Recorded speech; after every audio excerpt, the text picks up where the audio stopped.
This is a letter here from the Pro Football Hall of Fame in Canton, Ohio, recognizing the Troopers as the winningest team in professional football history. But when you see this stuff, it comes to life. This is trapped in historical limbo. All this stuff was just trapped. Nobody knew about it. I'm not sure that we were ever going to get the story out until this moment right now. A friend of mine, she says, hey, they're got a football team going for girls. They're going to, you want to go try out with me? And I went, okay. Girls didn't participate in sports. Girls just wore dresses and looked cute and looked for husbands. People thought it was powder puff football until they came to a game. 5'1", 5'2", 110 pounds. Heart of a lion. You talking about heart. Coach gave me a helmet and shoulder pads and said, hit her. Okay. By Sunday, I was either on crutches or I could barely walk. We did a lot of hitting, nothing like they do now. It's funny. I said, girl, you're going to eat this nail polish before this day is over. We were unstoppable. It was picture perfect. It was unbelievable. We had more to prove. Never be another football team like the Toledo Troopers.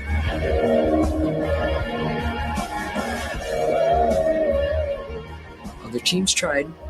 No one else could do it. Welcome to Good Seats Still Available, a curious little podcast devoted to exploring what used to be in professional sports. Here's your host, Tim Hanlon. All right now, how is it going, everybody? My name is Tim Hanlon. You hopefully know that by now. And this little podcast, hopefully you know as well, is called Good Seats Still Available. It's our curious little podcast that we do for you each and every week. And it's devoted to, of course, say it with me, what used to be in professional sports. That's our little want here on the show. And we thank you for either coming back and listening again anew. This is our 238th, oh my God, episode already. Hard to believe. And if you're new to the proceedings, well, we welcome you with open arms as we get into a fascinating topic and, frankly, a conversation I've been waiting to have for months now, ever since I got a preview version of this book. Let's sort of set it up first before we introduce the topic and our guests. The clip that you just heard hopefully sets the tone for you. It's from a movie that debuted just a couple of weeks ago in beautiful Toledo, Ohio at the Valentine Theater downtown on the 25th of September, I think it was. And it's a film called We Are the Troopers from an entity called Anseria Films. And it is the story of the National Women's Football League. Yes, you heard that correctly, friends. The National Women's Football League, and in particular, the Toledo Troopers, who were, by all accounts, the most dominant franchise in this 1970s league devoted to professional tackle football for women. Now, we have delved into this topic previously, and if you'll remember back in our episode number 154 with our pal Olivia Kuan, we got into the NWFL by way of the team of her mother's play. Her mom played on this team called the Houston Herricanes. Hurricane spelled H-E-R-R. Get it? Herricanes. And that documentary that Olivia was putting together at the time, I think is still in production and hopefully will be out soon, but it's called Brick House, and we're eagerly awaiting that. But this week, we are going to take up our investigation of the NWFL, the National Women's Football League, to a whole nother level, because a brand new book, literally just came out last week, is out devoted to this amazing story writ large. It's called Hail Mary, The Rise and Fall of the National Women's Football League, right up our alley for sure. And it's by our guests this week, we are pleased and privileged to have.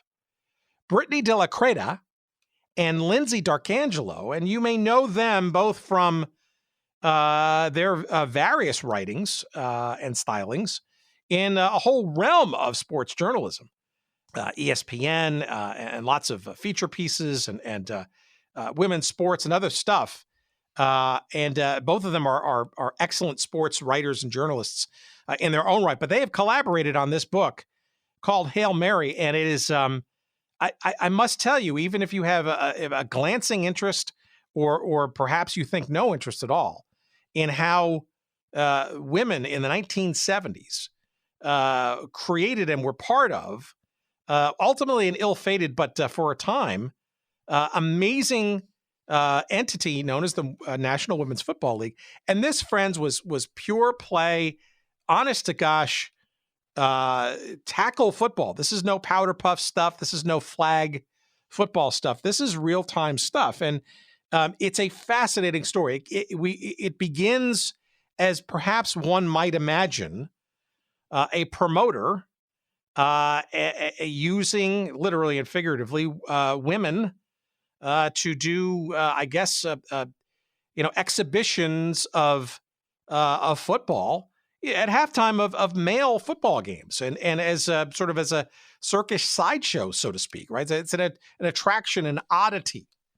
But as the years rolled on, and we'll get into the story with Britni and Lyndsey in a few minutes, you'll see and hear very quickly that there was something to this football thing that these women had going for them, and a real passion and a love for the game that eventually in 1974, in earnest, began the story of actual league play in this thing called the NWFL. Now, I mentioned the Toledo Troopers. They won a whole bunch of championships. They weren't the only champion, but by and large were kind of the ones hoovering it all up in terms of the accolades and the play. But depending on the markets, you may remember, or you may have a glancing interest or curiosity in a team in Tulsa called the Babes, believe it or not, the Philadelphia Queen Bees, the Los Angeles Dandelions, the Houston Hurricanes, which we mentioned, the Detroit Demons. Dallas actually had two franchises. The metro area did, the Dallas Bluebonnets, and then there was an adjunct of that team called the Dallas-Fort Worth Shamrocks. Whole bunches of teams. I think there were almost like 25 or so in all. And interestingly, the history of this league, relatively ragtag, or shall we say, under-investigated. And by all means, this book, Hail Mary, is really a foundational now contribution to the history of this league. But it just shows you, as you look in sort of the back chapters of this book, Britni and Lyndsey have listed all the teams that, from their investigation, they believe played in this league. But when it started is kind of not too much in debate. It was really 1974. There were a couple of years prior when the exhibition thing was happening where there was a bit of more league-like play. But 74 is generally assumed to be the legitimate start of this National Women's Football League. But the end date is a little in doubt. Some of these teams went on to continue to play even after the NWFL essentially kind of dissipated. Some of them went right into the 80s and continued to play, I would say, controlled exhibitions or more short season things with a smaller number of teams. But regardless of the sort of specifics and the official details, the story both of the start, the running of, and frankly the diaspora since of this thing called the National Women's Football League is truly really interesting. And the book is it's just chock full of stuff. It's so well written. And again, you don't have to be a fan of women's sports or women's football or football generally to sort of understand some of the elements of why not only it's important, but just the sheer fun and the story of it. And frankly, it's quite incredible. And perhaps it's incredible because it just hasn't been written about or presented in a whole large sense of media and that stuff. So, the Troopers documentary, certainly, Olivia's documentary upcoming about the Houston Hurricanes, certainly. But this book is yet another substantial log in this growing conflagration of excitement and interest that is the National Women's Football League. Our topic this week with our guests Britni de la Cretaz and Lyndsey D'Arcangelo. It's a treat to have had this conversation, and I look forward to presenting it to you in mere moments. But first, of course, Let's get a great sponsor of ours out of the way. Not out of the way. We want to embrace them fully, of course. And let's turn the dial to Judd Lasher down in the Springfield, Missouri area. And of course, Judd is the chief cook and bottle washer and proprietor of one of our favorite sites, 417helmets.com, 417helmets.com. It's collectible helmets and more. And what is 417 helmets? Well, like the name implies, it's mini helmets. These well-crafted, the same materials that go into the actual sized playing football helmets with the face masks and the and all the safety measures and all that kind of stuff. But in miniature form, they make a wonderful gift for any football fan in your life. And we're talking mini football helmets in the realms of the NCAA, smaller schools like the NAIA, defunct leagues like we love to sort of obsess about, the various teams and logos from the USFL and the World Football League and the XFL and the World League of American Football, even some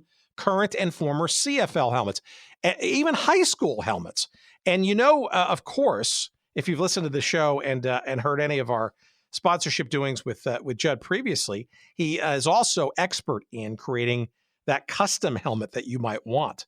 And perhaps maybe after this week's episode, we can twist Judd's arm and leg and maybe a few other parts of his body to perhaps create one or more mini football helmets devoted to the National Women's Football League. There's some great logos there, some interesting ones, some head scratchers for sure. There are about 15 or 20 teams there that perhaps could get the NWFL treatment. I guess you'd have to order it in a custom fashion at this point, but let's see what we can drive Judd's way. But check him out. Lots of great stuff. All kinds of there's some mini baseball helmets there too. He's got some apparel for sale.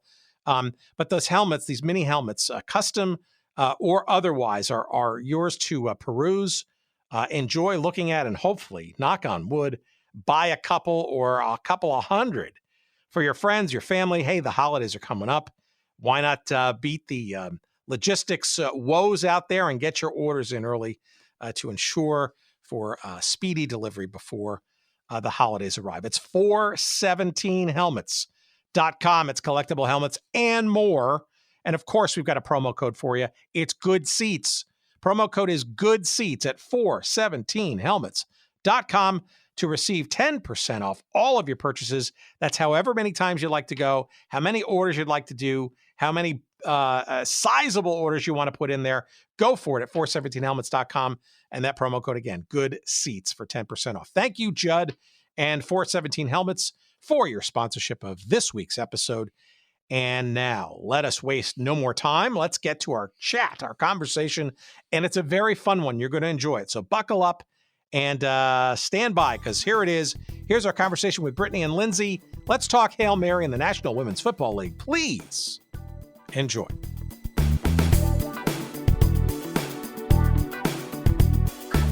I've been excited about getting this conversation underway. I've had this book in its pre-published form for a couple of months now. And you may be somewhat familiar with our little genre here, but for the last 4.5, almost 5 years now, we've been doing this little podcast interview series around teams and leagues and various situations in pro sports that have somehow disappeared into the ether for a whole host of reasons. Some of them comical, some of them tragic, some of them somewhat in between.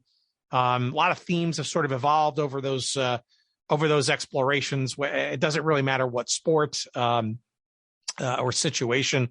But I must tell you that one of the more fascinating conversations that we had was in the spring of last year. You may be familiar with Olivia Kuan, who has this documentary in process now about the National Women's Football League Houston Herricanes, Herr. And it's interesting because I fancy myself as someone who just, is a geek, if you will, for, defunct leagues and things that have just come and gone. And the more obscure, the better. And I must tell you, and maybe because I'm a guy, but the National Women's Football League to me was not only a revelation, but fascinating at that. because I think for many, if you will, mainstream sports fans, even that league sort of fell under the radar for a lot of folks. And I guess I'll just sort of wind up and just ask generally to start. How did the two of you what's your entree to this league and to this story? Yeah, so we love Olivia. This is Britni. I'm actually in Brick House, which is the documentary that she's making. And I flew down to Houston to film, and I got to attend the Herricanes reunion that is shown in the film, and people will read in the book as well. So I love that connection, and I love that you have talked to Olivia, but also I think that this podcast and the framing is actually perfect for how we ended up finding out about this league. I don't know much about football. It's not my primary sport. But I was writing a column on women's football and telling Lyndsey how I couldn't find anything about the history of women's football. And I was finding it really frustrating because I'm a history nerd and I really like to incorporate that into my work. And, she joked that I should write a book. And I was like, well, if that ever happens, you'll write it with me. And here we are, but this is not the original book we set out to write. We actually had a proposal that did not sell. That was a much more generalized history of women's football. And in the process of researching that proposal, I came across the Toledo Troopers, who are one of the teams in the NWFL, and they are also the winningest pro football team of all time, men's or women's. And I had a column at Longreads at the time, and I was trying to tell stories of sports from the perspective of the losers or the people that didn't succeed, whether it was a failed league or a losing team. And so I set out to try to recreate what happened when the winningest team in football history lost its first game. And it was in researching that, which actually opens our book, against the Oklahoma City Dolls, that I realized, wait a second, this team must have been playing other teams. Well, who else was playing? Who else was in this league? And why can't I find anything about it? And I went back to Lyndsey and I was like, wait a second, Linds, what if that other thing isn't the story? What if the story is actually this league? Yeah, and a couple of things. Number one, they say that and I don't know who came up with this quote, but it's you can't find the book you're looking for. You're kind of sort of doomed to write it, I guess, and perhaps a little bit of that came into play. But maybe for our audience, you can, Britni, and then and finally Lyndsey, you're sports writers by trade, the two of you. We are, yeah, we are both sports writers, and our work is a little bit different, which actually blended really well for this project. But I describe my work as sitting at the intersection of sports and gender, and I do a lot more cultural analysis and critical analysis than I do, say, like gamers or in-play analysis and stuff like that. I actually come from a fiction background, but also nonfiction. I sort of mixed the two for a little bit there. And then starting in 2015, I focused on sports writing, started out writing about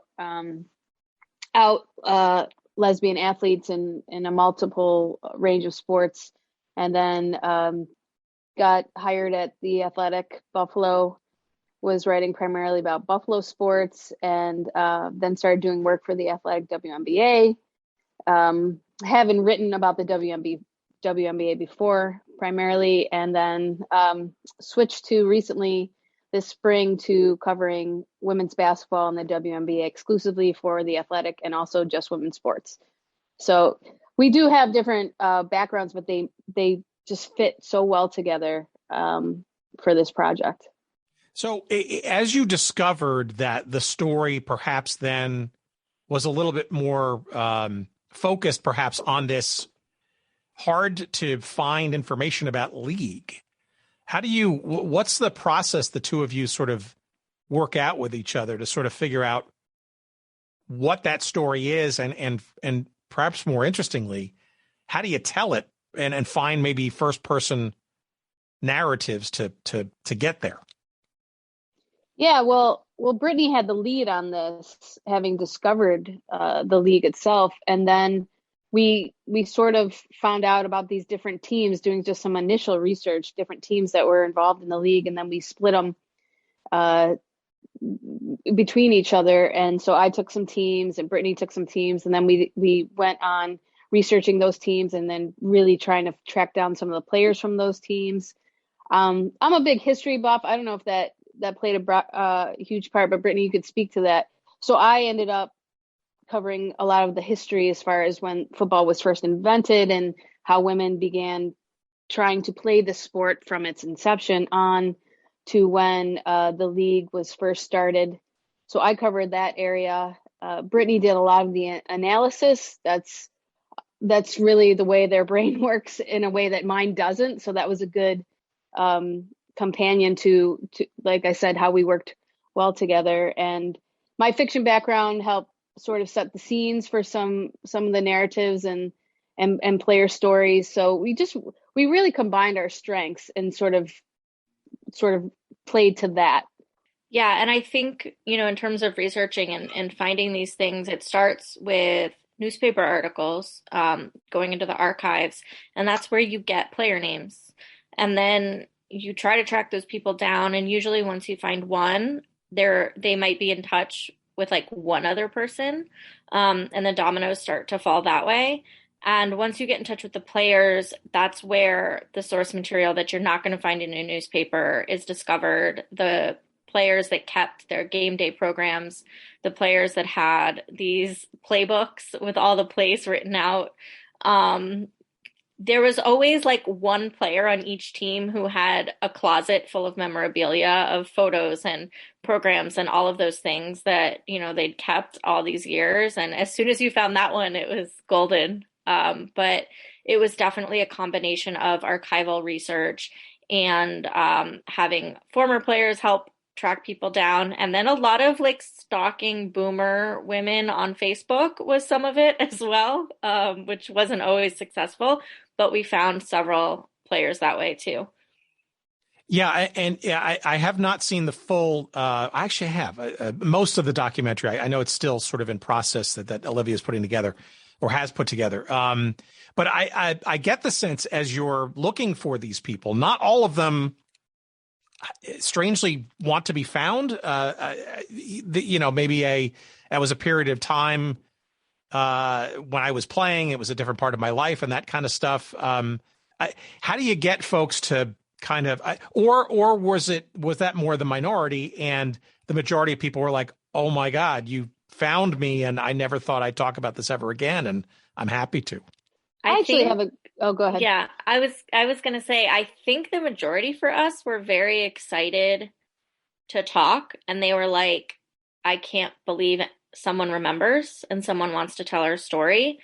And they were very enthusiastic about it, incredibly grateful. I get texts every NFL Sunday now from these women giving me the play-by-play analysis on whatever NFL game is on. And I don't have the heart to tell them that I don't watch football, but they were very excited about it. But Lyndsey had a different experience with a player who ended up being one of our major sources. And so I'll let her tell you about that. Yeah, I was going to go into that. The player's name is Rose Lowe, and she was a captain on the LA Dandelions, a very prominent player, did a lot of speaking and television and commercial appearances just to promote the team and the league. But I had talked to a few different players from the LA Dandelions, and they kept saying, you got to talk to Rose, and got her number. She wouldn't return my calls. She wouldn't return my emails. And she was just very, she wanted somebody to be real and trust, like she wanted to be able to trust somebody with this story. That was her major issue. And she didn't know me, she didn't know my background and didn't know how legitimate I was. And so finally, after the prodding of one of her teammates, she answered one of my texts, and we texted back and forth a few times, and then that moved on to a phone call. And after we talked a couple of times, she felt comfortable with me and once that happened, and once she realized what we wanted to do with this project and where we wanted to take it and how earnest we were, she opened up and she provided so much information. And a lot of this book wouldn't have be able to be written without her knowledge and her information, what she supplied as far as documents and pictures. It was just really incredible. And she's one of my biggest supporters now, one of our biggest supporters. She's just been in touch throughout the entire writing process and sending me care packages during the writing process. And she's just really incredible. So it's just a matter, I think, of them believing we were doing this for the right reasons and that we were going to tell their story the way it needed to be told. Yeah, I think some of the women had been contacted over the years of people saying that they were going to write books. I know several members of the Oklahoma City Dolls told me this.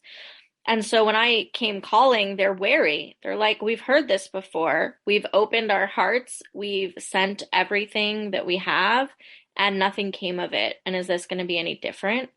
And for some people, I think they looked me up and looked Lyndsey up and saw that we were legitimate. And some people just chose, they got on the phone and they chose to trust me and trust that we were going to do right by them, but that they had been burned before with people, saying that they wanted to tell the story and then it never materializing.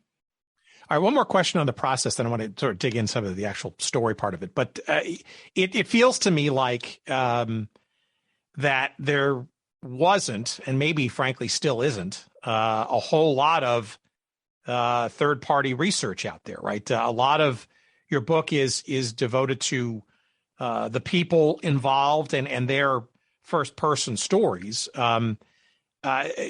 Is it I'm guessing there wasn't a whole lot of coverage, if you will, in the quote-unquote press, or at least the mainstream press, or in digitized or microfished memories of said press when there used to be a press.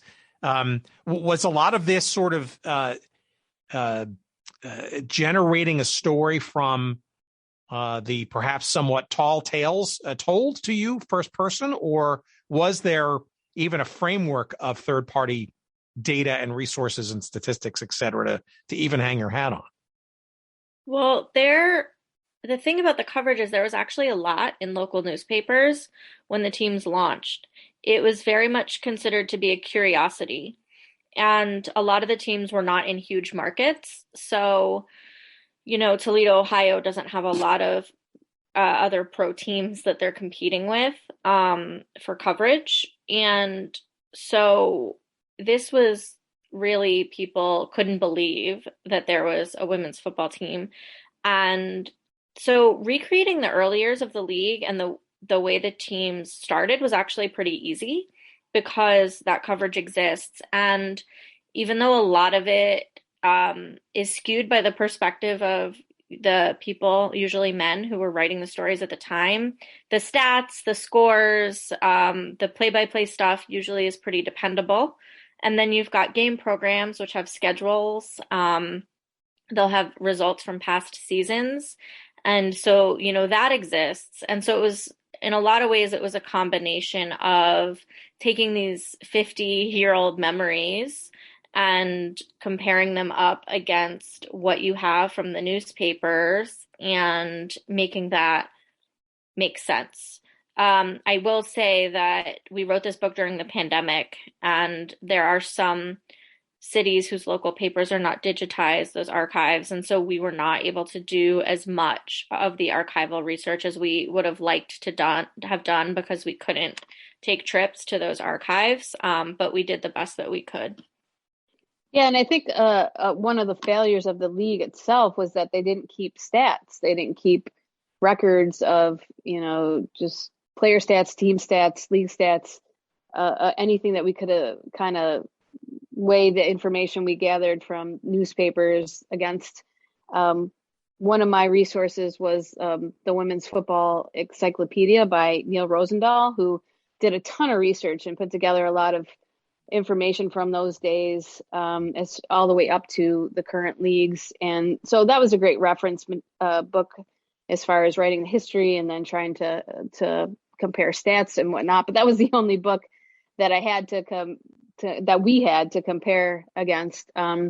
So it was hard as far as that, but we're hoping, with this book, it's going to open up doors, right? And more people will come forward, and maybe more information will be shared, and whatever we got wrong will be corrected, or, what we got right will be supported, things of that nature. So, being the first out of the gate to talk about this league on this scale, that's what we're hoping to do is sort of just open up that door. Well, I know there are some tributaries of women involved in the sport of football, as we know it, American football, quote unquote. Early on, I mean, I know there's a Smithsonian piece that came out a couple of years ago about some stuff from the late 30s, some photo shoots from Life magazine and whatnot. But I guess to really focus sort of around the origination of the National Women's Football League.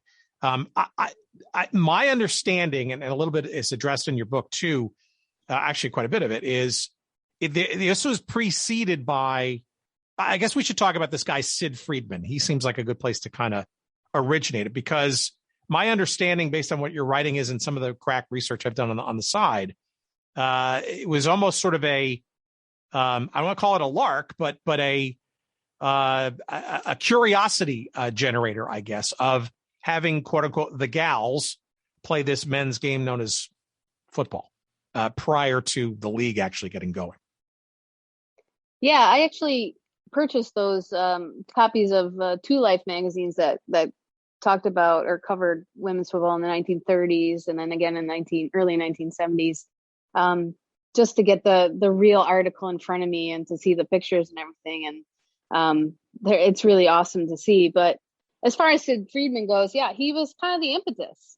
We kind of dubbed him the P.T. Barnum of women's football, because he was this promoter from Cleveland, Ohio, who promoted beauty pageants and outrageous competitions, such as he did a competition once for who could break the world record for longest harmonica played and things of that nature. He was trying to do these outlandish things to get attention and make money off of. And he sort of saw the potential from seeing women play football in different areas of the country and sort of honed in on that and was like, maybe there's something here.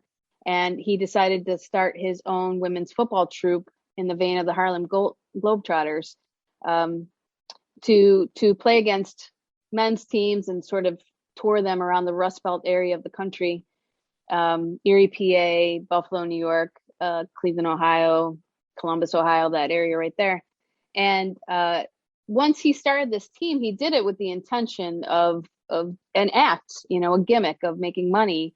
And what he saw was a bunch of women who were not only talented and athletes in their own right, but who could understand the game, wanted to play the game, and were good at it. And so he decided to start other women's teams and even had a vision for doing his own league, but it never really got off the ground, was never really legitimized or covered by the newspapers the way the NWFL was later on. But he really was the one who started it. Whatever his intentions, he will always be a part of that history. Yeah, and I think where it starts to fall apart for Sid is that it always was this money-making, attention-grabbing venture for him. And the women wanted to actually play, and they took themselves seriously in a way that Sid was never going to. And it starts to fall apart for him when some of the teams decide they're going to break off on their own and kind of come out from under his thumb and go independent. And it was that happening that allowed a lot of these other kind of fledgling independent teams to come together and form the NWFL. But it absolutely happened because the women took themselves so seriously and were determined to make the league something real and not something for people to laugh at and not to be a curiosity or a gimmick. And these exhibitions, I guess, or the play were these dedicated events, or were they halftime attractions at other sporting events? How was this being quote unquote showcased prior to the league being formed? Well, he tried to do different partnerships, like with the NFL and do halftime shows, and he barked about it in the press. He boasted about things that he didn't have really set up. And he was he was a promoter till the end. He talked more than what was really there to show. But he tried, and that never materialized. So his thing was to set up these games against, like I said, at first it was against men's teams, and then he had some other women's teams that he created, and then did like a round robin kind of competition. Tried to hold a Super Bowl for like a championship game, but it never really took off the way he wanted it to. The way he envisioned teams all over he envisioned an NFL like thing for women, but he could never honestly think it's because he owned each team that he had under his belt. He didn't want to give up control, and that hindered his ability to extend out and expand in a way that the NWFL was able to do separately of him. Well, you describe him, though, in the beginning. It seems like he almost, and I sort of hate to frame it this way, it almost feels like that he originally envisioned, maybe before recruiting women to play and getting these exhibitions up and running, he was almost envisioning something what became later on, as we know today, the much maligned lingerie football league, right, with the tearaway jerseys and sort of the sexy kind of something. Do I have that right? I mean, I got the sense that was sort of maybe the original germ in his head, Mr. Promotion. He would have gone that way if the women would have let him. He reportedly sent Hustler magazine out to photograph some of the practices, and we know of at least one team, potentially two, that this happened with, and the women's sent him home, the photographer. They were absolutely not going to do it. But I think Sid would have done anything, including sending the players out on the field in lingerie, if it would have made his league successful. Interesting. Sadly interesting. So what, okay, then, I mean, obviously we want people to get the book to get all the sort of the details and stuff, but what is the crux of I'm assuming mostly the women, but I got to think there were other folks involved too. I know you mentioned a few, like Bill Stout, for example. What is the crux of the pivot, shall we say? How does it go from we're not going to take this anymore, so to speak, and we're going to go out and form this into a legit league of competition from what Sid's been doing with us for the last number of years? And this is 1974, correct? 1974, yeah. I don't think that was the original intention of so you have Sid doing his thing, and then all these other teams started popping up because people were kind of paying attention. Women playing football was this kind of curiosity, novelty thing that people were like, oh, this is new, what's this about? And so you had other owners pop up and be like, well, I'm going to start a football team. And there was a team that, and Britni could speak more on this, that started in Dallas, the Dallas Blue Bonnets. And it was started by a couple of brothers who had a brother in LA who decided to start his own team, the LA Dandelions, Bob Matthews. And you had all these different teams kind of pop up separately of Sid. And then those teams got together, and a couple of teams under Sid left, and with Bob Matthews decided to say, let's start our own league. And that's really kind of how it happened. Yeah, there were these teams that existed in, 1972 was when the Dallas team, the Blue Bonnets, started, and the Toledo Troopers started in 1971, the year before. They were coached by Bill Stout, and they were the first team to leave Sid. the Troopers, as I said, were the winningest team in pro football history, and they took themselves incredibly seriously, but they were killing other teams. Other teams didn't stand a chance, and Sid wanted them to throw some games because he thought it would be better for the league if it appeared to be more even competition. And the Troopers were insulted by this. And ultimately, because they had Bill Stout, who really believed in them as much as he did, they felt able to leave Sid's loose association of teams. But Sid retaliated, actually, and wouldn't let the Troopers play any of his teams the next year in 1973, which is the year before the NWFL started. And so the Troopers played very few games that year, and they could only play, the Dallas Bluebonnets, who weren't one of Sid's teams, and a few other teams that weren't under Sid Friedman. And so I think when the opportunity presented for those other teams to come together, it allowed a lot of these teams that were operating on their own and didn't necessarily have opponents to come together to find a way to play. And it also provided an opportunity for some of the teams like Detroit, who had been under Sid's thumb, to decide that they could leave.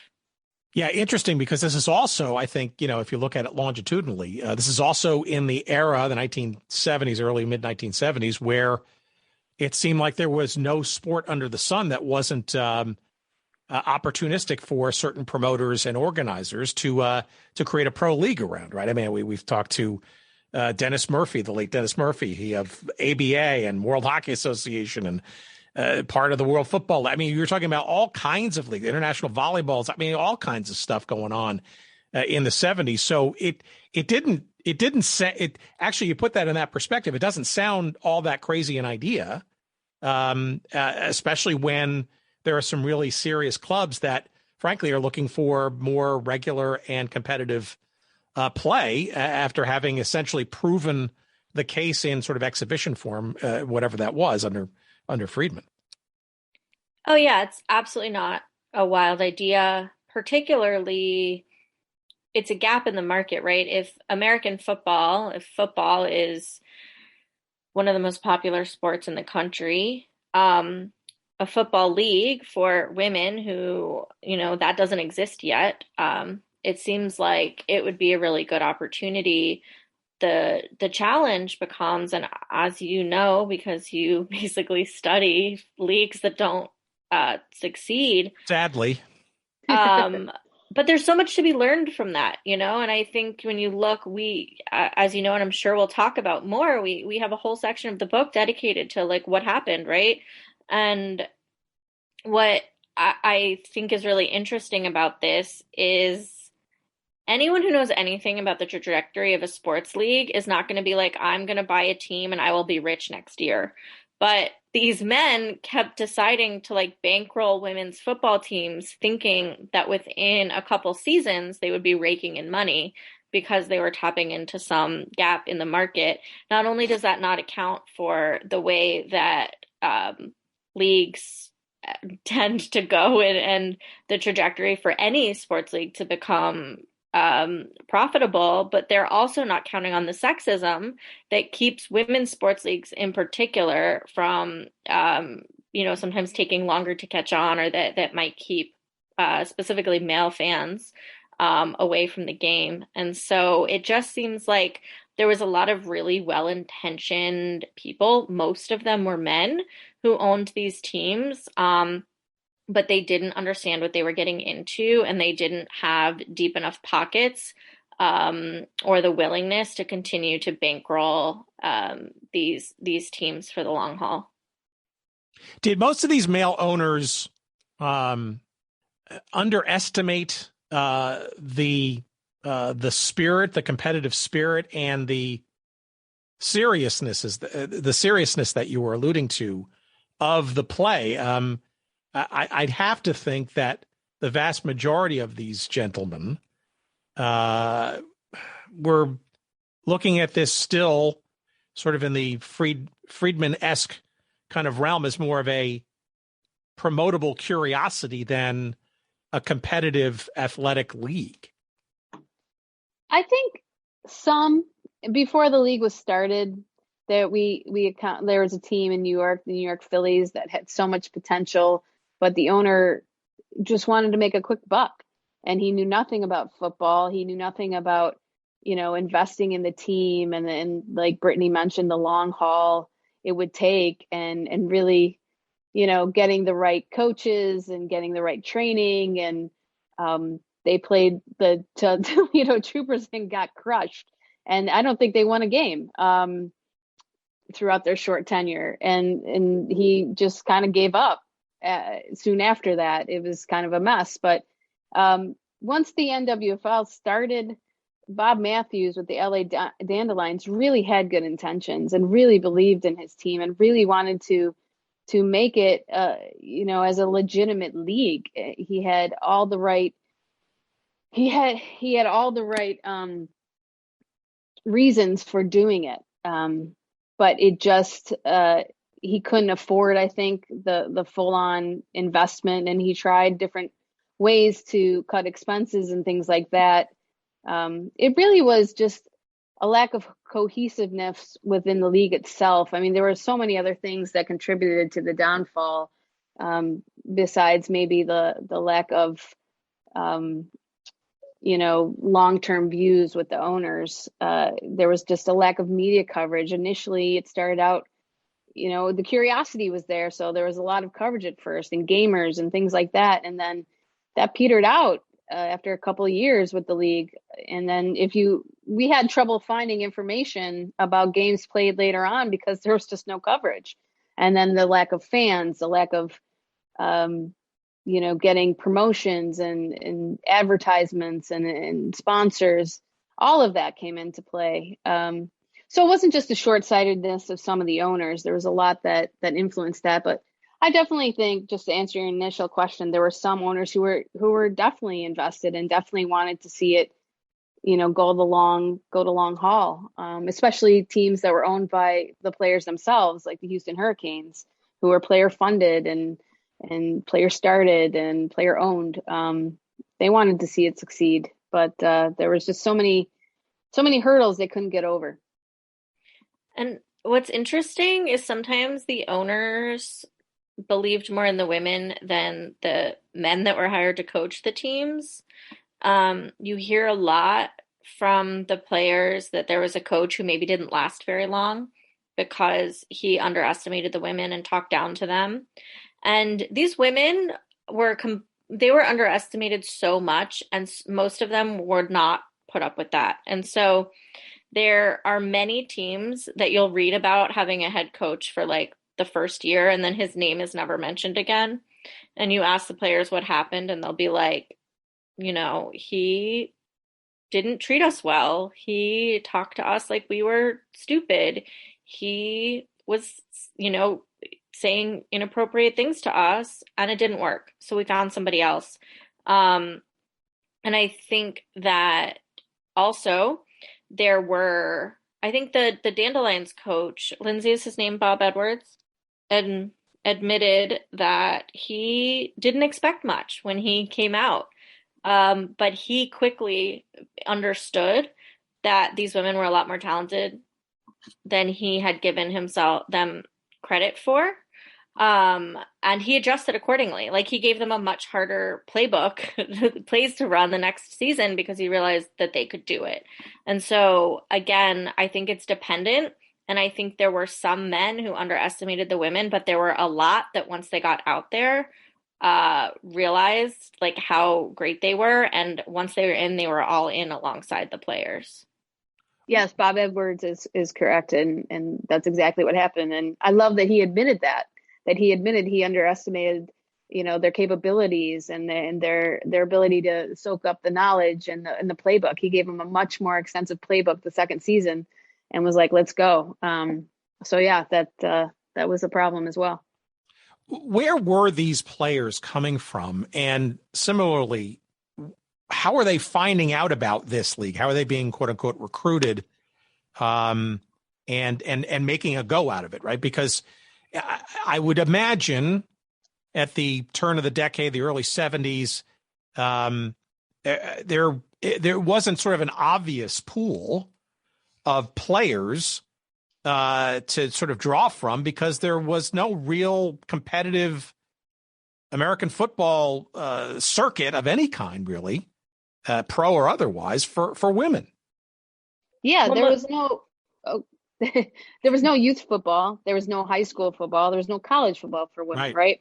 Usually they played, a lot of them have stories of just playing in the backyards and lots with the neighborhood kids or their brothers. You know, that's when they were first exposed. There was no pipeline, so to speak. And by the time they were able to play in this league, you know, some of them were being introduced for the first time to the rules and regulations and getting down a 3-point stance and plays, all of that. So there was really no exposure for them or ability for them to learn the game. So they're learning it on the fly. And also there was no draft.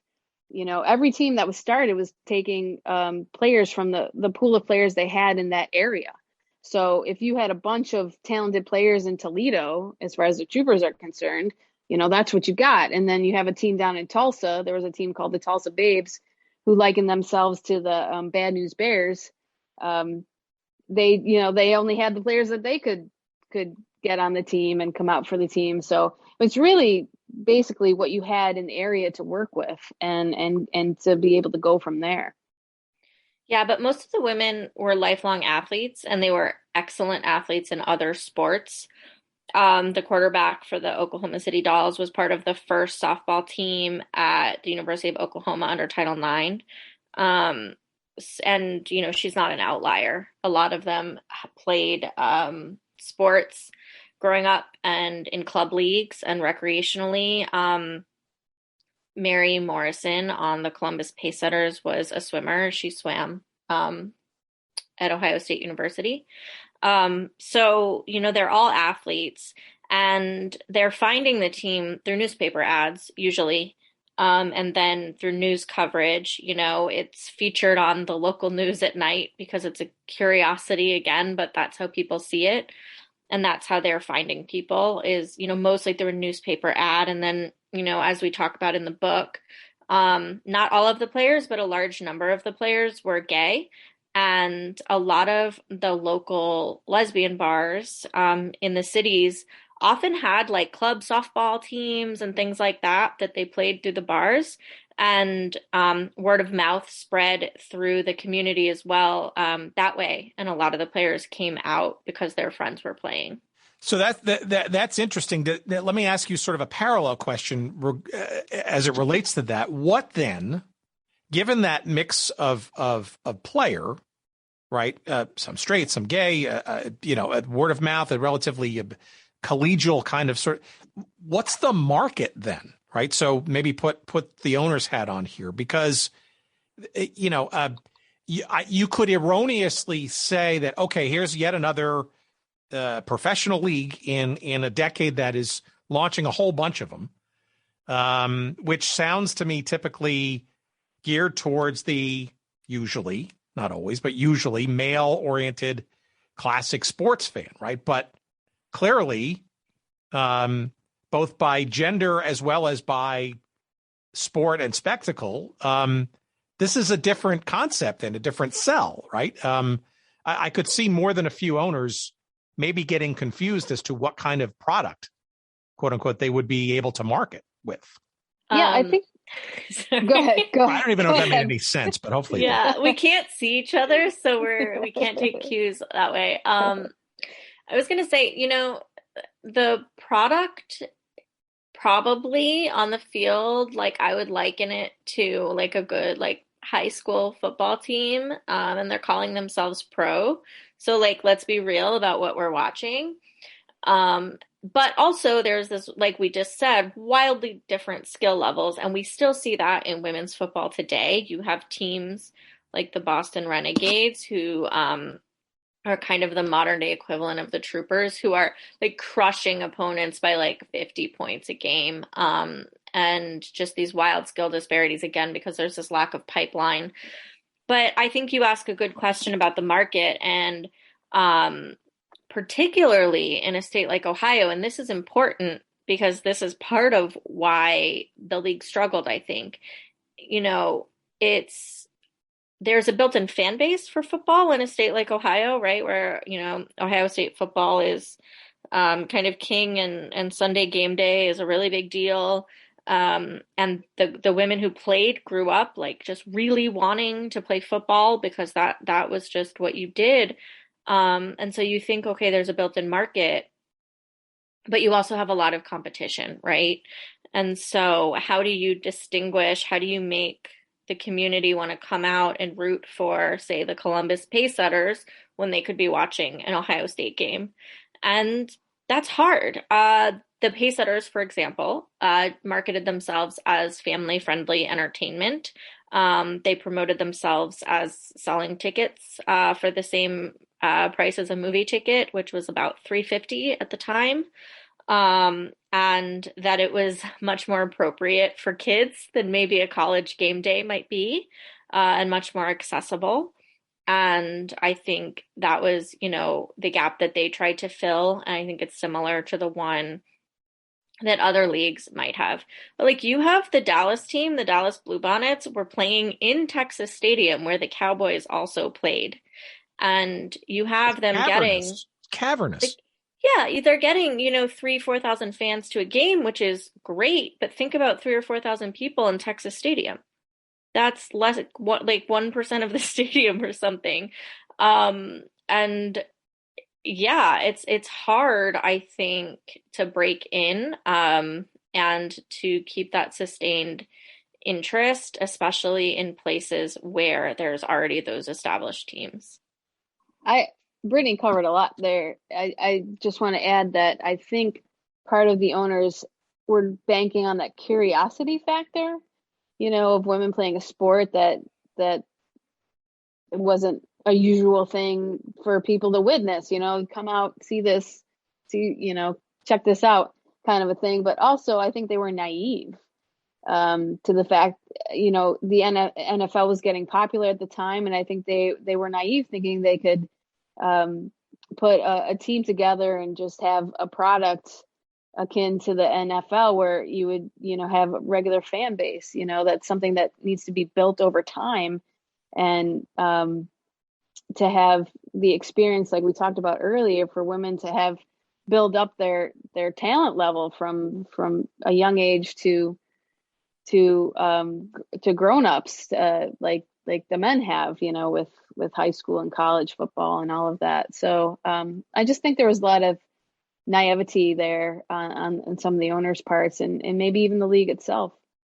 Was there ever any attempt by either side, from the NFL, the fledgling WFL, maybe even the semi-pro Continental Football League, to quote unquote partner with this fledgling NWFL, or perhaps from the NWFL owners themselves, extending an olive branch to those leagues and saying if there's some kind of, partnership, marketing relationship, etc., during these years? The Cowboys did a pep rally with the Bluebonnets, and there was a promotional image of like a former Cowboy player buying a ticket to a Bluebonnets game. And again, they shared a stadium, but it didn't really translate to anything more than that. I will say for the players, that was enough. They were like completely tickled that they were even acknowledged. The Detroit team, the Demons, their uniforms were hand-me-downs from the Lions. Those uniforms went to 3 different Michigan teams over the course of 10 years, which tells you how little financing these teams had. So when the Demons folded, they went to a different team that sprung up in Michigan. And when that team folded, they went to another one. So those hand-me-down uniforms from the Lions were in use for like a decade. All in blue and silver, I'm gathering. Yes, it's funny because I had never seen a color picture of the Demons. And in my head, because their name was the Demons, they were like black and red, even though I know the Lions are blue and silver. And I recently was sent a color picture by the family of one of the coaches. And I was like, oh my God, of course that's what they would look like. But it just like wasn't what I was thinking. But, to answer the question, I don't think like the partnership didn't go beyond that. They didn't then say, we're going to promote the Detroit Demons and tell our fans to go watch their games. They just gave them their cast off uniforms. I don't think there was the wherewithal to do that, to even think about that partnership. And that's where the league made a bunch of short-sighted moves in that regard. Like, you know, what a great opportunity. You look at the WNBA and you have teams like the Phoenix Suns and their partnership and support of the Phoenix Mercury and vice versa. You know, that's just one example, but you know, the potential was there. It's just, they didn't utilize it. How much what was the fact that if this was a women's league, how much did that count against all of this from gaining more long-term success? I mean, Lord knows it was hard enough, you know, to get a challenger football league or a challenger basketball league or, you know, co-ed volleyball with the International Volleyball Association. Itself a fascinating story that we've explored on a couple of previous episodes. But, you know, you had the women's basketball league or the women's professional basketball league. They seem to conveniently drop the P from the acronym for some reason, as I did. But that got started in the latter part of the decade, and that took a couple of years and didn't really sort of. I guess it's also maybe projecting into the future, which is dangerous. But you know, there is this reality, I guess, that women's leagues have had a harder time getting, I don't know, these sort of long-term solid traction that the men have largely enjoyed. Obviously, that's changing over time. We'll get to that a little later. But was it harder, I guess, because it was a women's quote-unquote league playing football than, say, if it was some other endeavor that was either co-ed or male-oriented? Yeah, I mean, we talked to David Barry, who is the co-author of The Economics of the Super Bowl, about this for the book, and we go into it, and part of it is, you know, the comparison we use is the Pittsburgh Steelers, and just like how much money is dropped into a team before it wins anything, how many years it's allowed to be a losing team, a failing team, and how much like rope it's given essentially. And women's leagues are never given the same chance. Kind of like we said earlier, a lot of these owners thought that this was going to be a financial success within a couple of years, but even a league like the NFL, 90% of those franchises, you know, failed. It took decades for the NFL to get to where it is today.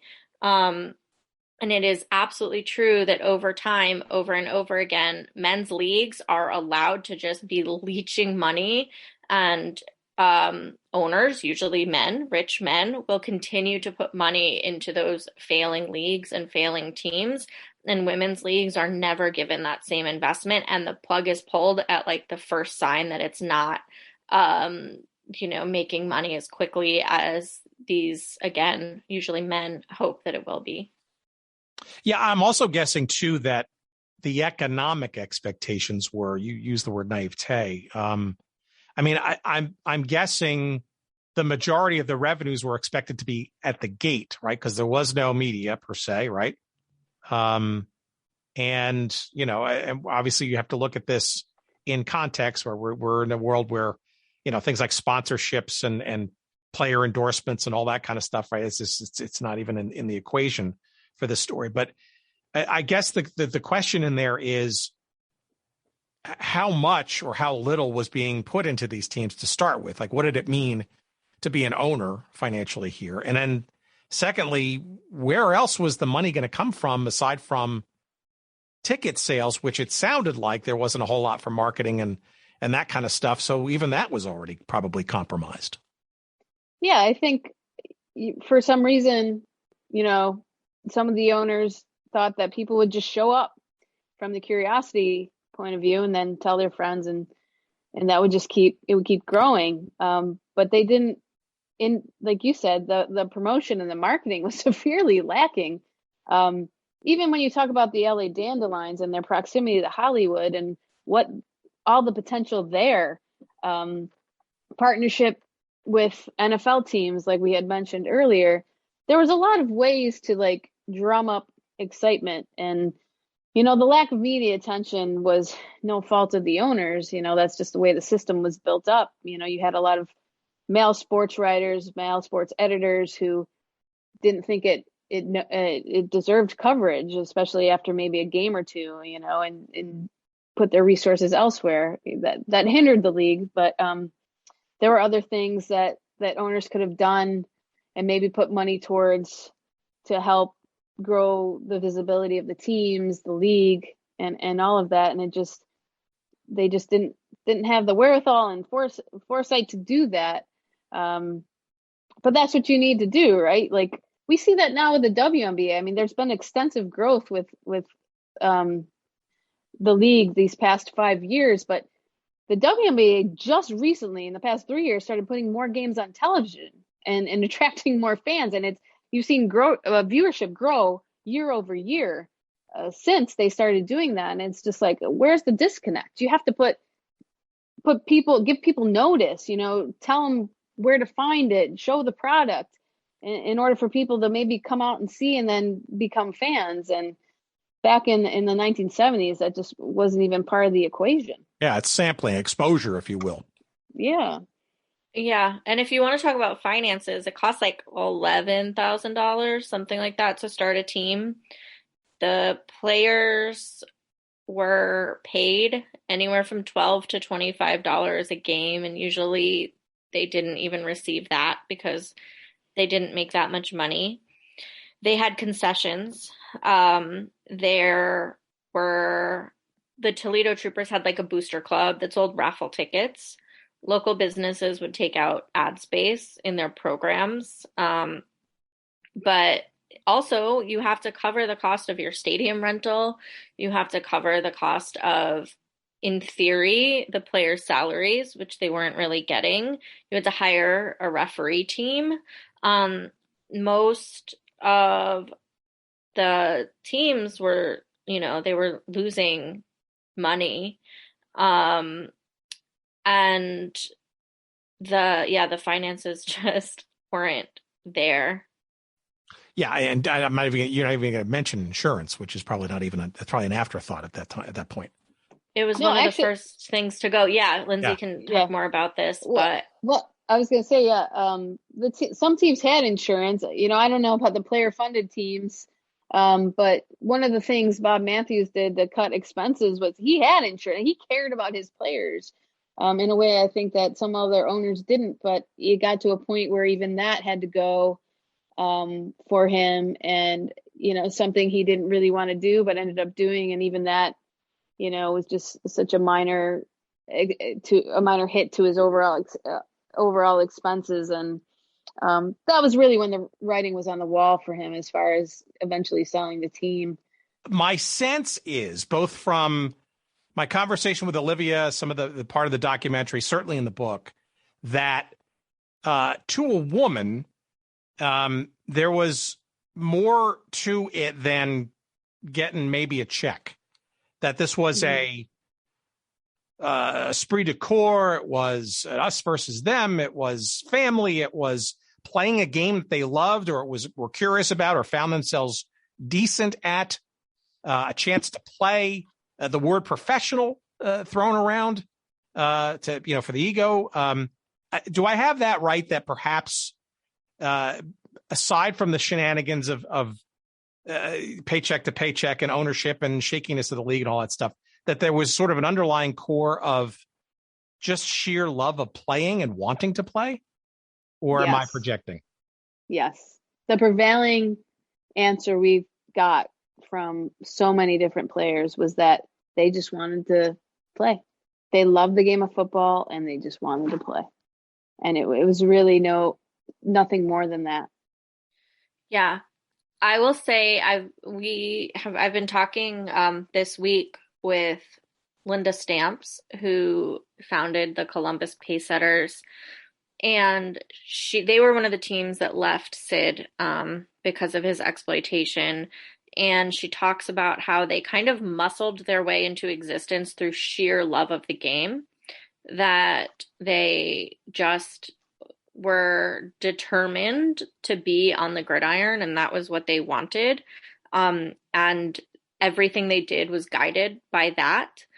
But also what happened in the process of being able to play was that being empowered to play on the field empowered them off the field too. And it became so much bigger than just the game.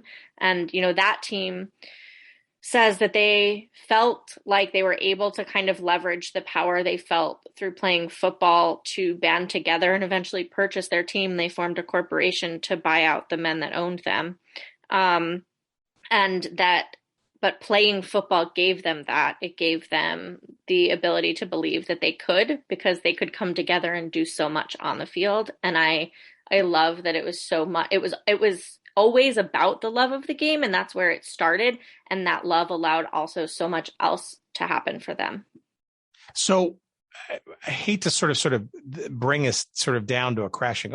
What happened to all of it then? I mean, I'm sure you mentioned there were some multiple reasons, and I think frankly, a lot of those are probably self-evident based on this conversation. But what ultimately sort of brought it to a crashing halt, that it just couldn't keep going after, I guess it was a few years, right? It was 78, 79-ish or so. Actually, we called the heyday of the league, the 74 through about 79. That's when the most teams were in existence, and the most action was happening. But teams continued to play until 1988.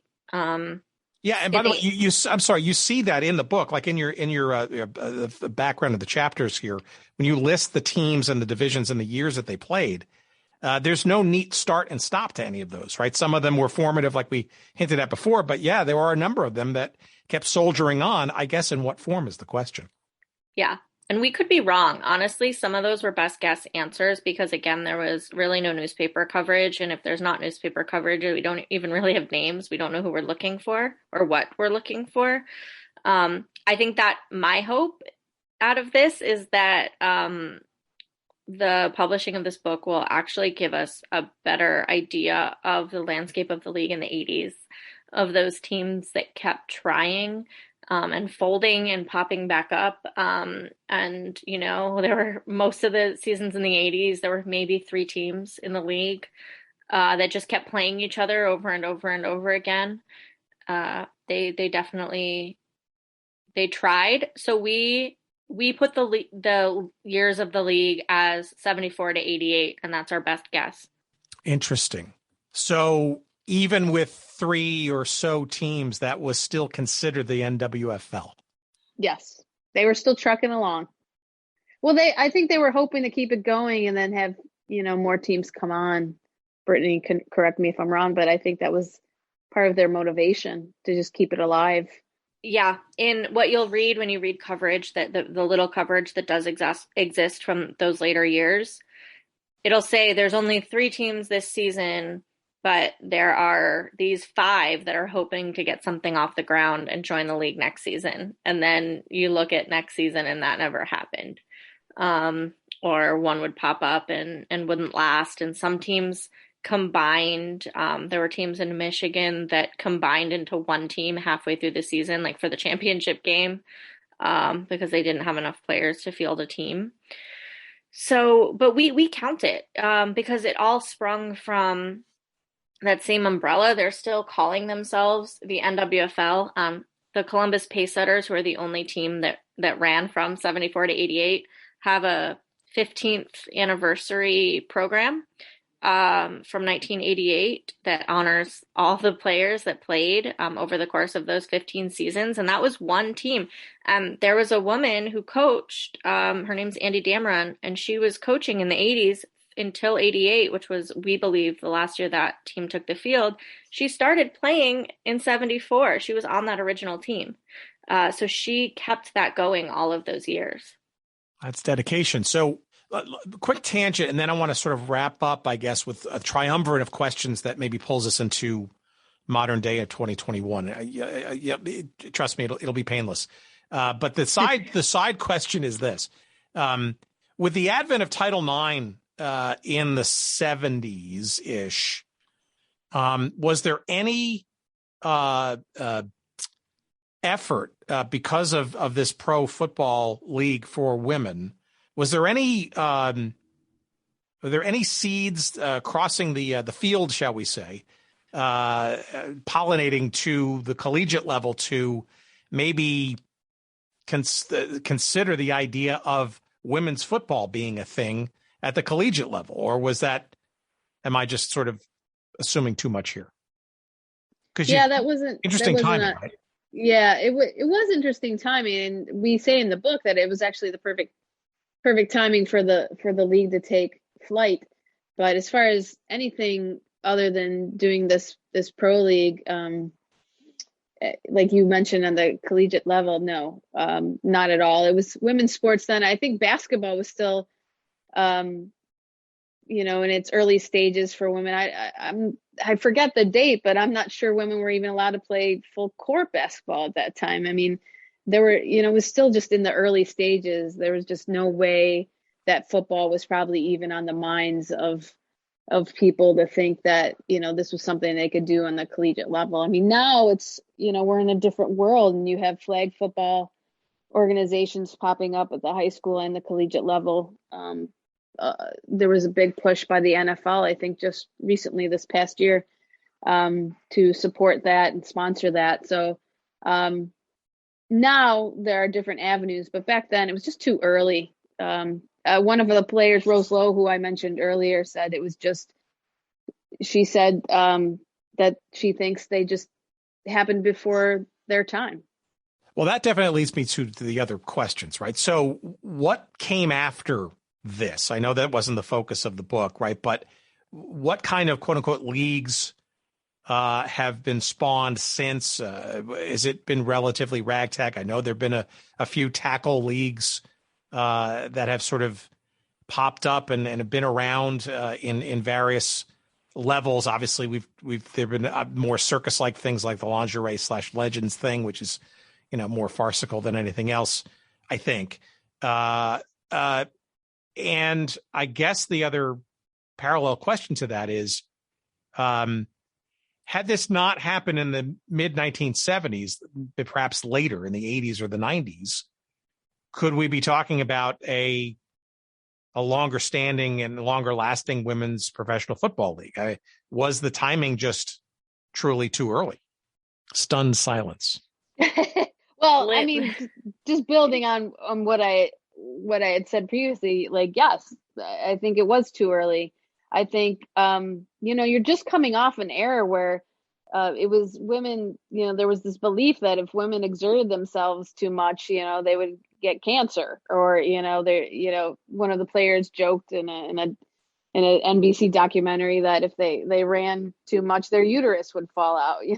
There was just these preconceived notions and that were put out by medical professionals, even, that women were not to, overexert themselves. They weren't built to be athletes. And so you're just coming out of that in the 1970s, and Title IX was relatively new, and nobody really knew what it was going to do or what it was going to involve. I mean, some of the players didn't even know what Title IX was, even at that time. So it was definitely too early. And there were football leagues, women's football leagues, that started again in the late 90s. 1999, I think, was when it started up again.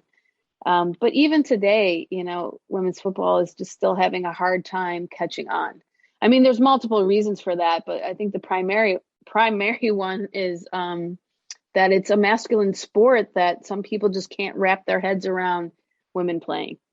Yeah, and I think the current day state of women's football is really interesting because you have several semi-pro leagues that exist, and all of them want to see one centralized semi-pro or pro league, and they believe that that's the way forward in order for them to be successful, but they can't agree on what that looks like. I think there are people that would welcome the NFL stepping in.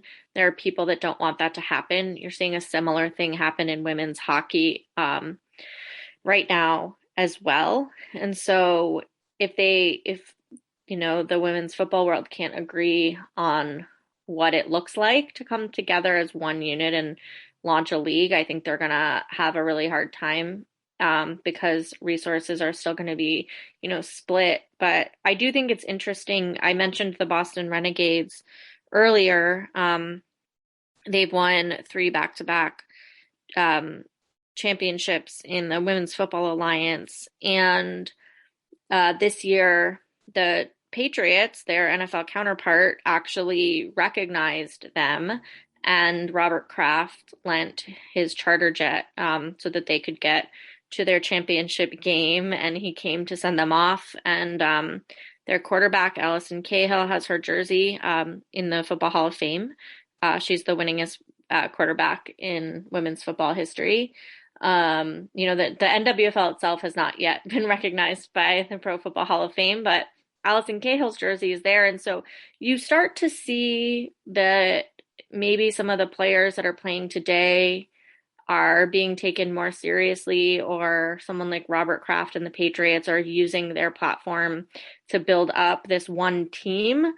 But in order for that to translate to success for the entire sport itself, there's going to have to be a way that they come together and launch something as one unified brand. Yeah, it's interesting too, because I think we're now in an era, I somewhat cynically call it peak pro sports, right? Some of these leagues and the gargantuan valuations and all that, it's bigger business than it's ever been. And I just don't know how long all that could sort of last at the top tier. But an interesting dynamic, though, is that there just seems to be an insatiable appetite or naivete or some combination thereof of launching new leagues of all kinds of things. I mean, pickleball and futsal and American Cornhole League, and they're getting big bucks to do these things, and television and streaming video and social media and stuff, fan controlled football, right? Which is, the gambling thing. I guess the question in there, or the observation in there, is that if there's any time in history, I think modern history, last number of decades, to launch something with real money behind it, and maybe truly solidify something like you're describing that needs to be maybe coordinated and put back together, and maybe more professionalized. I mean, for example, I look at Athletes United, right, which is giving successful and popular women's quote unquote sports a true professional architecture to play softball, to play volleyball. I could imagine other sports. I think lacrosse as well. I think I could see other sports sitting, maybe like football or some modified form of football, arguably not as CTE endangered as the pro game has become, perhaps is a window or an opportunity. And you look at the WNBA finally getting some real, I think, independent stability. Aside from the distractions and the issues that still surround the NWSL, I mean, you've got a team in Kansas City that's actually going to build its own soccer-specific stadium specifically for women. I mean, there's so many advances that have happened in such a relatively short period of time. Finally, it just seems to me, and maybe I'm just wishing this, or maybe I'm hallucinating, but it seems to me if there's ever an opportunity for this sport for women to play in a close to, if not fully professional environment, there just seems to be so many different opportunities possibly to do that now, assuming somebody wants to write the check and send a few more private planes their way. Yeah, and I think, like Britni mentioned, I think the different leagues that are functioning right now need to come together to maybe form, one official league instead of trying to take from the same pool of marketing and fans and investors and TV deals, all of that. To have one central league would be the way to go. But also, this is the right time to do it because there's so many different avenues to consume sports now. You don't need, a specific television deal, right? You can partner with Twitter, you can partner with YouTube, you can do something with Facebook. There's just so many streaming avenues that make it possible to just find your own avenue to reach your fans who want to watch your product. So yeah, we didn't, have that back in the 70s, obviously. I mean, there was just only one way to do it. And the NWFL was certainly not on TV on a regular basis. I mean, there were a couple games put on tape delay, previously recorded and then aired another day. And I think there was one game that was filmed live, but there was nothing regularly shown. Were you able to find those? So Rose, who I mentioned earlier, had sent me a video that she had put first on VHS and then transferred DVD and then had it transferred online and sent it to me. And it was game footage of a game between the Dandelions and the Dallas Bluebonnets, which was awesome to see. It was part of an NBC weekend segment in California. And then another newsreel clip from 1996 that an NBC affiliate in California did on the LA Dandelions, after the fact, and showed some of the players who obviously were older in 1996. But it was great. It was awesome it just added so much more to see the visual. But I mean, as far as I know, that's the only footage I was able to see. So not much exists. But yeah, so we're in a different area. Going back to your original question, we're in a different area now as far as access goes. And like I said, there's a lot of different avenues for these leagues to explore and utilize. I will say, if people want to see footage, the Toledo Troopers have social media accounts as part of, I think, a documentary that somebody is making, and there are clips of their games on their social media and YouTube channels, and they are also very cool. And as we talk about lack of media coverage, the Renegades are streaming their games on Facebook Live. They're the best women's football team in the world, and you have to watch their games on Facebook Live. And this is even when the NWHL, now the PHF, at least they got an ESPN Plus deal, but at least they were even streaming on Twitch. There's, like Lyndsey said, there's so many platforms, and the fact that women's football teams are still having to stream on Facebook Live and set up their own streaming like that tells you how little respect the game really gets. Well, look, maybe, just maybe, this book and the publicity that comes around it and from it may, to your point earlier, may stoke some interest and some both looking back as to what came before what exists today, and maybe what could be the future, perhaps in some way, shape, or form, based on some of the things we just talked about. So first of all, thank you for taking all this time, and I appreciate your handling my blowout of internet connection, and I apologize. How about some promotion? Time to do that. I know the book comes out very shortly. We'll try to get this episode up very soon after this recording. I'm sure you guys are just champing at the bit to finally have something, a real product to actually have and get in people's hands. How are you going to promote it? Yeah, our book comes out November 2nd, Tuesday, November 2nd. We have events planned. We have 2 in-person events happening in Massachusetts next week. One is in Boston at Brookline Booksmith, and one is in Central Mass at Silver Unicorn Books. And then we also have some virtual stuff happening, which people can find on our social media as well. So I think that's the main way we're going to be promoting it. Yeah. Look for us on Twitter, I think is probably the best way, right, Britni? Yeah, I have an Instagram, which people are welcome to follow if they'd rather follow that medium. Yeah, so I've got those, and I'll make sure that I put those out in our various forms. So in the show notes, in the pre-roll and the post-roll, the setting up the episode, all that kind of stuff.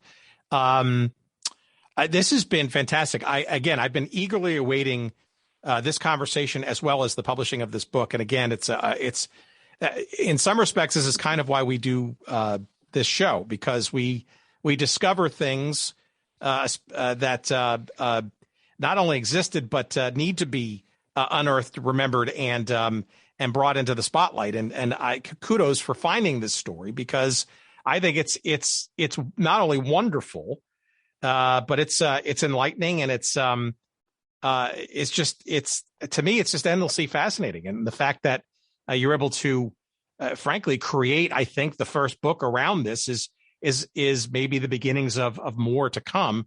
I always think that, when we talk about these leagues and teams and stuff, that there's actually a ton more that's still out there. It's sitting in someone's attic or basement or whatever, old, footage or stuff. And I'd like to think that maybe that's going to happen with the publishing of this book, and maybe the movies that we referenced earlier too someday. We hope so. We hope so. We hope that more will come out, and we're kind of opening the door, and more people will come forward and share more about this league in that time period. Yeah. I mean, a book like this, if we say there were 12 teams and, it spanned 14, 15 years, we had to stop researching somewhere, or it would have been a very, very large book.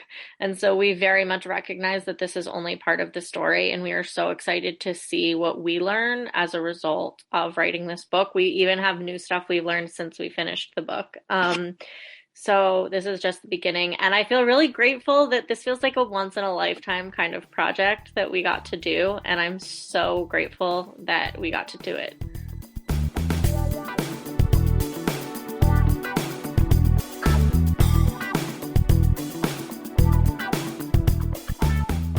All right. Let's see now. The name of the book is Hail Mary, The Rise and Fall of the National Women's Football League. It is published by Bold Type Books, and according to Amazon, it is the #1 new release in the sports history category. That's a large category. It's not like the left-handed sawmill union workers of America. This is a substantial book. There's been a lot of great publicity for it. We are more than happy to add to that publicity. And I must tell you, as having read the book a number of months ago, you will enjoy it. This is a well-written yarn about a fascinating league and time that truly this show was created for, to unearth, delve into, and learn more about. And again, Hail Mary is the proverbial wonderful gift, and I highly encourage everybody listening to get a copy or more. We, of course, love it when you go to our website at goodseatsstillavailable.com. Search up this episode with Britni and Lyndsey, episode number 238. My goodness. And you'll see a convenient link to the book on Amazon from our website. We get a couple of shekels of referral love. We appreciate that. And you can get it in hardcover or in Kindle form, probably the quickest way you can humanly get them. Via that method. Let's see. You can follow Britni de la Creta at Britni DLC. I'll spell it for you. It's Britni, D as in David, L, C as in Charlie, at Britni DLC. You can follow Lyndsey D'Arcangelo at Dark Angel 21. That's D as in David, ARC, Angel, ANGEL, and the number 21 at Dark Angel 21. You can follow us on Twitter. Hey, why don't you do that too? We're at Good Seats Still. Our other social media places to find us. On Instagram, you can find us at Good Seats Still Available. And on the Facebook thing, for as long as we do it. We keep threatening to stop doing it, and I think we might be just this close. It might be a New Year's resolution. But until then, you can find us at Good Seats Still Available as well, somewhere there on that monstrosity that is supposedly Facebook. What else? Our website, again, goodseatsstillavailable.com. That's where all of our episodes are, both past, present, and, of course, in the future. You can share them, download them, do what you like. If you've just missed a few, the best way, of course, is to subscribe to our feeds, for God's sakes, wherever those might be. Doesn't really matter. We're just on just about every platform known to women or mankind. What else? On our website, you will find a link. Just hit search around for it. You'll find it. For our email weekly newsletter. That's where we sort of give you a little tip into what we're going to be talking about this coming week. A little bit ahead of the hoi polloi. So just give us your name and your email address. We're not going to share it with anybody. It's just us. And boom, you're in the elite, and away you will be put into our mailing list so that you will not miss a thing ahead of time in advance. What else? Jerry Payne, congratulations to your Atlanta Braves. We talked about them a little last week, kind of tipping the cap in their general direction, and hopefully wishing them a little bit of luck with their 1990s TBS theme song, and I think it worked. So to the extent that Jerry is an Atlanta Braves fan, we hope he is sobered up from his celebrations. And I suspect he has, because we've gotten this episode out again this week. So thanks for, not partying too long, Jerry. And don't let it go to your head, because the new season is just around the corner. I think that's kind of it. I appreciate your listening, as always. And until next week, we wish you a happy and healthy week ahead. Stay safe and sane, and take care. Bye-bye.